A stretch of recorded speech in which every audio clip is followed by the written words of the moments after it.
Sebelum kita membaca dan merenungkan firman Tuhan, mari berdoa. Segala puji dan syukur kami persembahkan hanya kepadamu Bapa di sorga, karena Engkau sungguh baik dalam kehidupan kami.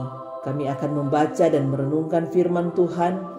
Kiranya Engkau mau bersama-sama dengan kami, sehingga firman ini akan selalu nyata dalam kehidupan kami. Amin. Renungan Harian Keluarga, Sabtu 8 Januari 2022. Bacaan Alkitab terdapat dalam 2 Tawarik 27 ayat 7 hingga 9. Selebihnya dari riwayat Yotam, segala peperangan dan tingkah langkahnya, sesungguhnya semuanya itu tertulis dalam kitab Raja-Raja Israel dan Yehuda. Ia berumur 25 tahun pada waktu ia menjadi raja, dan 16 tahun lamanya ia memerintah di Yerusalem.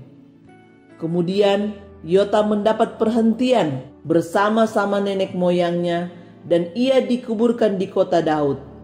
Maka Ahaz anaknya menjadi raja menggantikan dia. Judul RHK kita pada hari ini, Jadilah Pembuat Sejarah.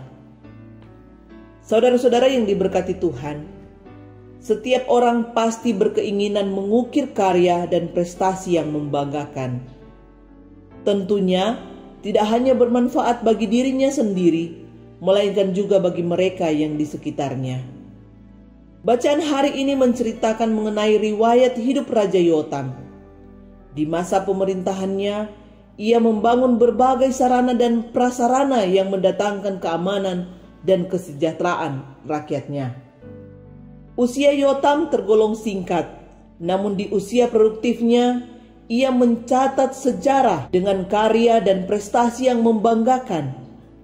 Ia dipuji karena cara hidupnya yang melebihi ayahnya. Akhir kehidupannya juga sangat menarik. Ia dimakamkan di kuburan nenek moyangnya di kota Daud. Hidup dan matinya memuliakan nama Tuhan. Bagaimana dengan kita? Belajar dari Raja Yotam, ternyata orang dapat berkarya dan mengukir prestasi tidak ditentukan lamanya usia hidup. Ketika kesempatan termaknai dengan baik, niscaya kita dapat melakukan hal-hal yang produktif.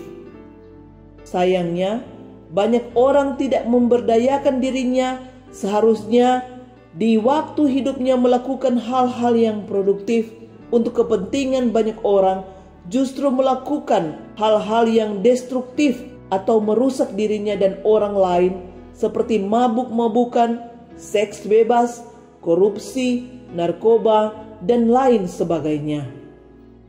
Saudara-saudara yang diberkati Tuhan, bacaan ini memotivasi kita untuk memaknai waktu hidup dengan baik. Belum ada kata terlambat kalau kita bertekad untuk menoreh karya dan prestasi yang terbaik.